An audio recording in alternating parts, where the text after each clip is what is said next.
Hello दोस्तों। Ancient history के इस लेक्चर सीरीज़ में आपका बहुत बहुत स्वागत है। और एंशियंट हिस्ट्री के इस लेक्चर सीरीज़ में आज हम लोग बहुत ही इंपॉर्टेंट टॉपिक कवर करने वाले हैं, that is Indus valley civilisation.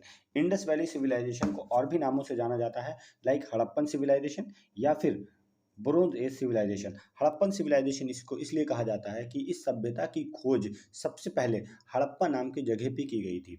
और ये हड़प्पा नाम का जगह पाकिस्तान के पंजाब प्रोविंस में है। और दूसरा, ब्रॉन्ज एज सिविलाइजेशन इसको इसलिए कहा जाता है क्योंकि इस टाइम में ब्रॉन्ज का यूज़ बहुत मास लेवल पे किया जाता था। ठीक है। और इस सिविलाइजेशन के फ्लरिश होने का सबसे एक्सेप्टेड डेट जो माना जाता है वो है 2600 बीसी से 1800 बीसी तक। और इस टाइम में दुनिया में दो और बड़ी सभ्यताएं फ्लरिश कर रही थी। एक थी मेसोपोटामिया की सभ्यता और दूसरी इजिप्ट की सभ्यता। और तीनों सभ्यताओं में मेसोपोटामियन सिविलाइजेशन, इजिप्शियन सिविलाइजेशन और इंडस वैली सिविलाइजेशन, इन तीनों सभ्यताओं में सबसे डेवलप्ड सभ्यता जो थी वो हमारी इंडस वैली सिविलाइजेशन थी। क्यों? क्योंकि ये एक अर्बन सिविलाइजेशन थी। ठीक है। दुनिया की सबसे पहली अर्बन सिविलाइजेशन जो थी वो हमारी इंडस वैली सिविलाइजेशन थी। और ये एरिया वाइज भी तीनों में सबसे बड़ी सभ्यता थी।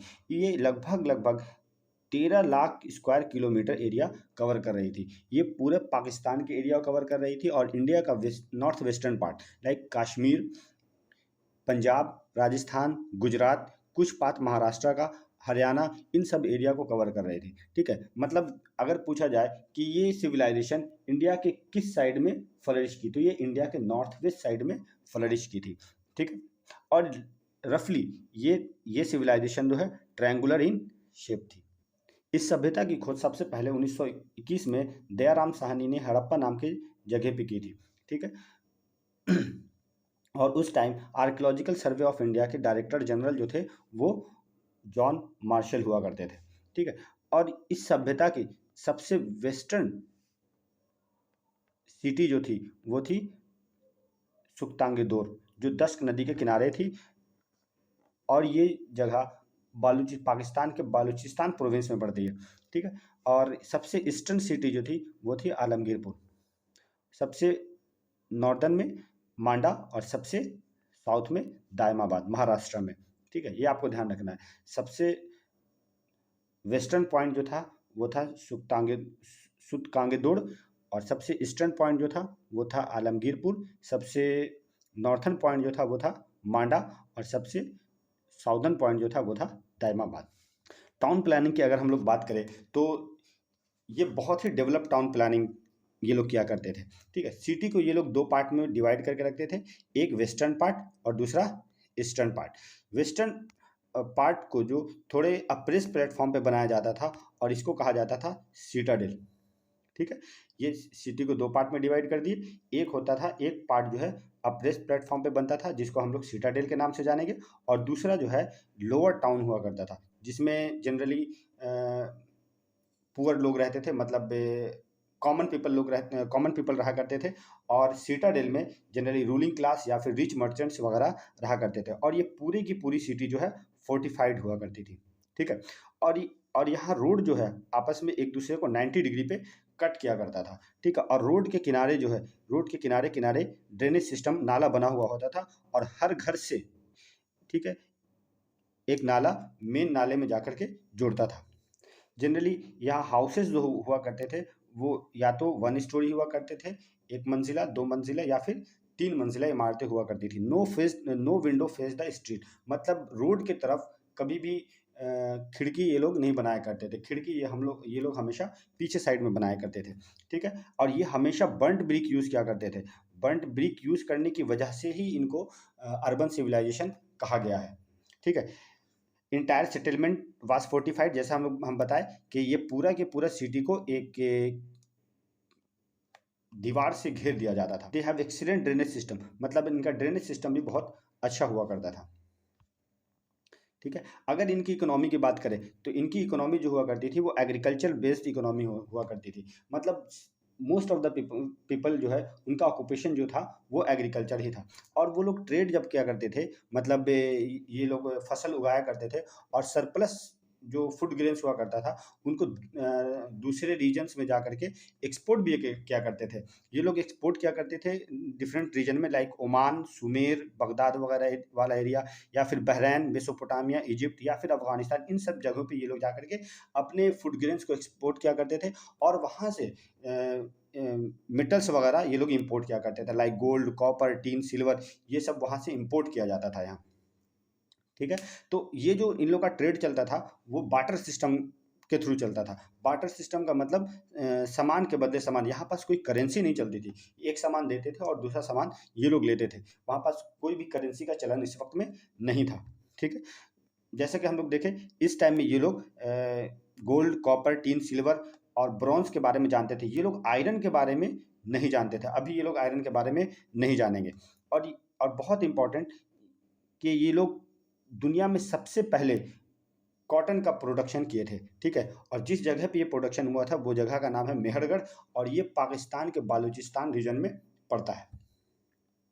ठीक है, और कुछ इंपॉर्टेंट क्रॉप जो ये लोग उगाते थे उसमें वीट और बार्ले सबसे ज़्यादा इंपॉर्टेंट है। सबसे ज़्यादा ये लोग wheat and barley he cultivate किया करते थे।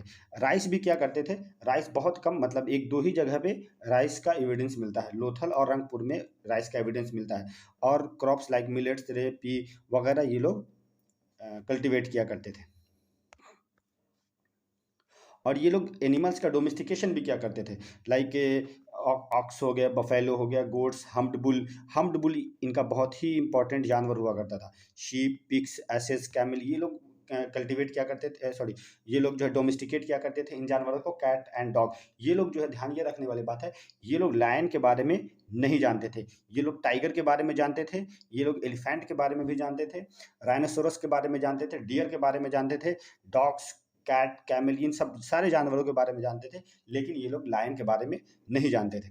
और हॉर्स का भी कुछ जगह से रिमेन्स मिला है, मतलब हॉर्स था उस वक्त, लेकिन ये उसका बहुत इंपॉर्टेंट रोल नहीं था। कुछ जगह से हॉर्स का रिमेन्स मिलता है, like remains of horse found from Surkotada से हॉर्स का रिमेन्स मिलता है। अगर सोसाइटी की बात की जाए तो सोसाइटी जो है क्लास बेस्ड सोसाइटी थी। सोसाइटी को जनरली ऐसा माना जाता है कि 3 क्लास में बांटा गया था। सबसे ऊपर जो तुम्हारा रूरल क्लास हुआ करते थे, दूसरे रिच मर्चेंट्स वगैरह हुआ करते थे, और तीसरा पुअर लेबर्स वगैरह हुआ करते थे। ठीक है, अब हिस्टोरियन ये बहुत मतलब कि ये ऐसा माना जाता है कि वो सोसाइटी जो थी मैट्रियार्कल सोसाइटी थी, मतलब मातृ सत्तात्मक, जिसमें ऐसी सोसाइटी जिसमें वीमेंस का बहुत इंपॉर्टेंट रोल रहता है, बहुत डोमिनेंस रहता है। ठीक है, वैसी सोसाइटी थी, उनका बहुत इंपॉर्टेंट रोल हुआ करता था वहाँ पास। ठीक है, लेकिन और हिस्टोरियन मानते हैं कि नहीं, ऐसा नहीं था, पैट्रियार्कल सोसाइटी थी। ठीक है, लेकिन ज़्यादा हिस्टोरियन का मानना ये है कि ये सोसाइटी मैट्रियार्कल थी। ठीक है, वैसा इसलिए माना जाता है क्योंकि यहाँ से बहुत ज़्यादा अमाउंट में मदर गॉडेस का सील मिला है। दैट्स वाई इन लोगों का ये मानना है कि ये सोसाइटी जो थी वो मैट्रियार्कल सोसाइटी थी। और ये लोग कॉस्मेटिक्स के बड़े शौकीन हुआ करते थे। ठीक है, ये लोग श्रृंगार वगैरह के बड़े शौकीन हुआ करते थे। ये लोग लिपस्टिक, काजल, सोप और सिंदूर वगैरह के बारे में भी जानते थे। और हड़प्पन स्क्रिप्ट जो था वो पिक्टोग्राफिक स्क्रिप्ट था। वो लोग जो है सिंबॉलिक फॉर्म में लिखा करते थे, वो पिक्चर के फॉर्म में लिखा करते थे। ठीक है, और इनकी राइटिंग को कहा जाता है बॉस्टोफिडॉन। मतलब इनके लिखने का तरीका ये होता था कि पहले लाइन में ये लोग लेफ्ट से राइट में लिखेंगे और दूसरी लाइन में राइट से लेफ्ट में लिखेंगे। इस लिखने की इस तकनीक को हम लोग बॉस्टोफिडॉन कहा जाता है। ठीक है, चलिए आगे बढ़ते हैं। और इनके रिलीजन के बारे में बात की जाए तो ऐसा माना जाता है कि इस वक्त की सोसाइटी जो थी वो सेकुलर सोसाइटी थी, क्योंकि इस वक्त कोई टेम्पल का कोई भी ऐसा मॉन्यूमेंट्स नहीं मिला है जिसको टेम्पल कहा जा सके। इस वक्त टेम्पल का चलन नहीं था। ये लोग जनरली नेचर को पूजा करते थे, नेचर के फोर्स को वगैरह को पूजा करते थे। ठीक है, सील जैसे वहाँ एक्सकवेशन के बाद वहाँ से जो सील मिला है, उन सीलों को देखकर ये पता चलता है कि वो लोग जनरली पशुपति महादेव को पूजा करते थे। ठीक है, मदर गॉडेस को पूजा करते थे, पेपल ट्री को पूजा करते थे, हम डुबल वगैरह को पूजा करते थे। पशुपति महादेव को ही प्रोटो शिवा कहा जाता है, मतलब शिव का पुराना अवतार पशुपति महादेव। ठीक है, अगर मैं इसके कुछ इंपॉर्टेंट डेटा को देखें तो इंपॉर्टेंट सिटीज़, उसका लोकेशन कहाँ है, उसको किसने खोजा था, और वहाँ की इंपॉर्टेंट फाइंडिंग्स क्या है। तो सबसे पहले देखते हैं हड़प्पा। हड़प्पा जो है वो पंजाब में है, पाकिस्तान के पंजाब प्रोविंस में, और ये रावी नदी के किनारे है। और इसका खोज किसने किया था? दयाराम साहनी ने 1921 में, जैसे मैं बता चुका हूँ। ठीक है, इसी यही वो साइट है जो सबसे पहले मिला था, और इसी वजह से इस सिविलाइजेशन को हड़प्पन सिविलाइजेशन का नाम भी दिया जाता है। ठीक है, और यहाँ से क्या क्या इंपॉर्टेंट फाइंडिंग है। ये पहला फाइंडिंग, इंपॉर्टेंट फाइंडिंग है 2 रोज ऑफ 6 ग्रैनरीज। तो उसको यहाँ देखिए, इस तरह का 6 ग्रैनरीज था, मतलब फसल रखने की जगह, मतलब लगा 2 रो है, और दोनों रो में 6 ग्रैनरी बना हुआ है। ठीक है, दूसरा और क्या है, stone symbol of lingam and योनी, और मदर गॉडेस, मदर गॉडेस का भी सील वगैरह यहाँ से पिक्चर वगैरह मिला है। ठीक है, और दूसरा है मोहनजोदारो। मोहनजोदारो जो है वो उसका लोकेशन है पाकिस्तान में ही है, और ये सिंध प्रोविंस में है। यहाँ इसका खोज आरडी बनर्जी ने किया था, और 1920 में किया था। और यहाँ का बहुत ही इंपॉर्टेंट फीचर है ग्रेट बाथ। ठीक है, जिसका पिक्चर हम लोग अभी आगे देखेंगे। और दूसरा है large granary, bronze dancing girl, seal representing mother goddess, और पशुपति महादेव। ठीक है, ये सब इंपॉर्टेंट फाइंडिंग है। ये एग्जाम पॉइंट ऑफ व्यू से बहुत इंपॉर्टेंट रहता है। ये पूछा जाता है कि किस जगह से क्या फाइंडिंग की गई है। तीसरा है हमारा लोथल। लोथल एक पोर्ट सिटी भी है, और एक डॉकयार्ड भी है। ठीक है, तो ये पड़ता है गुजरात में, और भोगावा नदी के किनारे। और इसकी फाइंडिंग, इसको एक्सकवेट किसने किया था? तो इसको खोजा था SR राव ने। तो यहाँ से क्या क्या इंपॉर्टेंट फाइंडिंग है, यहाँ डॉकयार्ड मिला है हमको। City was divided into 6 section.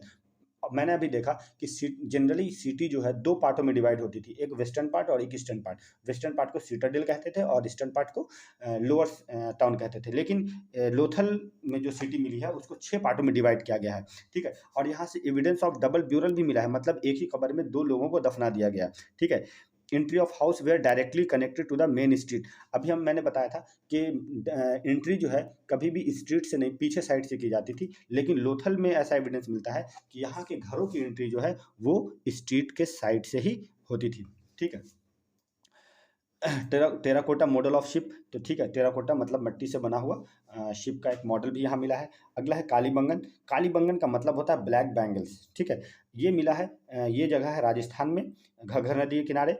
और इसको जो खोजा है उनका नाम है अमलानंद घोष। और यहाँ से क्या क्या मिला है, प्लॉट फील्ड मिला है, जुता हुआ खेत, बोन्स ऑफ कैमल, कैमल का बोन, बैंगल्स फैक्ट्री। जैसे मैंने बोला कि कालीबंगन का नाम ही होता है ब्लैक बैंगल्स, तो यहाँ बैंगल्स का फैक्ट्री वगैरह के रिमेन्स मिले हैं।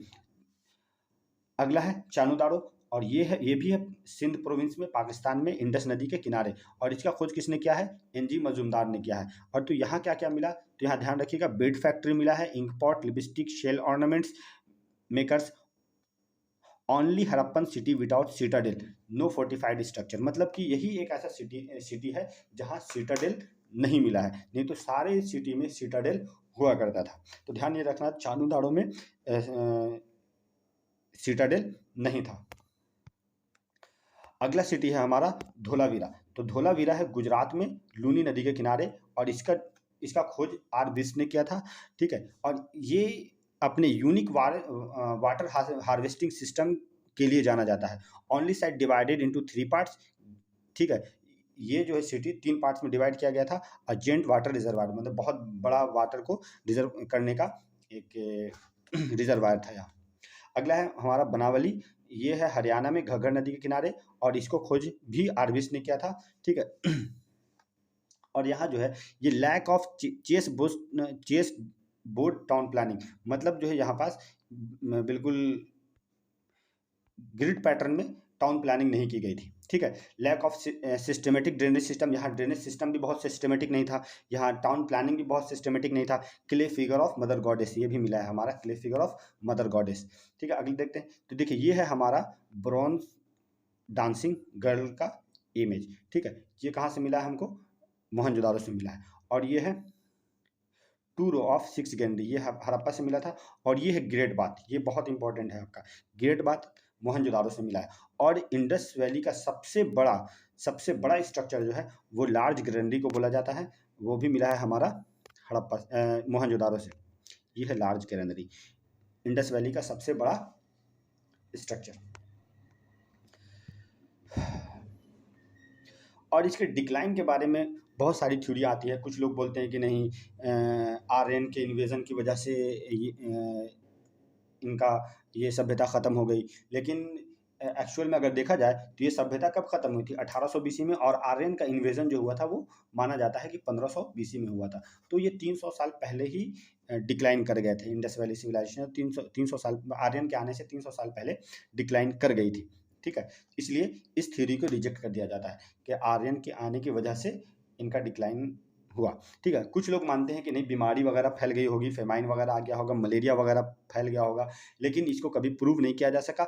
मोस्ट एक्सेप्टेड थ्योरी जो है वो ये माना जाता है क्लाइमेट चेंज की वजह से इनका डिक्लाइन हुआ है। लाइक बाढ़ बहुत ज़्यादा आने लगे थे, लाइक सुखाड़ में ड्रॉट वगैरह बहुत ज़्यादा आने लगा था, जिसकी वजह से इंडस वैली सिविलाइजेशन ख़त्म हो गया। ठीक है, तो ये था आपका इंडस वैली सिविलाइजेशन का कंप्लीट चैप्टर, और ये बहुत ही इंपॉर्टेंट चैप्टर है। अक्सर एग्जामों में इनसे पूछा जाता है, सिविल सर्विसेज वगैरह में पूछा जाता है, स्टेट सिविल सर्विसेज वगैरह में पूछा जाता है, बीपीएससी वगैरह में बहुत क्वेश्चन इससे पूछे गए हैं। ठीक है, तो थैंक यू। अगले लेक्चर में हम लोग वैदिक सभ्यता को देखेंगे। तो इस चैनल को शेयर एंड सब्सक्राइब ज़रूर कीजिएगा।